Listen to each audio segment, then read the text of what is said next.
Hey you guys, it's Julie Marie and I'm going to a party tonight and I'm bringing Protective Diet's French onion dip, and I'm out in my carrot patch and I've just picked my second harvest of carrots, and this is just a small patch of what I have and they look so incredible.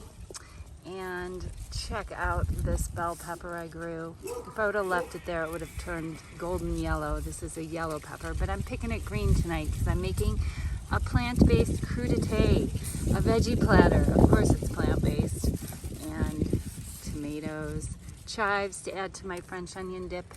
And I have a bunch of edible flowers to put around on the platter. There's a yellow pepper, red pepper, another green one, and some little baby kales, some Swiss chard. I'll garnish it up with these things, some leaf lettuce, red leaf lettuce, a zinnia, some dill, and I have some mint that flowered, so that'll be pretty on there too. That's what I'm up to in my protective garden. I'm headed out to the party and I wanted to show you my Protective Diet Crudite platter. This is the French onion dip, topped with some chives, and I put my edible flowers here and my cherry tomatoes. I sliced up those carrots, my bell peppers, celery that came from the grocery store. I didn't grow that this year, and pink okra. My goal tonight is to get everyone to try a raw okra, because I haven't met anyone yet this summer that said, "Oh, I don't like okra.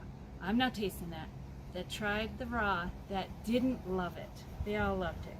And then I have my carrots, more cut a different way, but I want to show you how you can present this. And then I put the kale and the Swiss chard and all the different lettuce leaves just to line the platter. So hopefully everyone will enjoy it.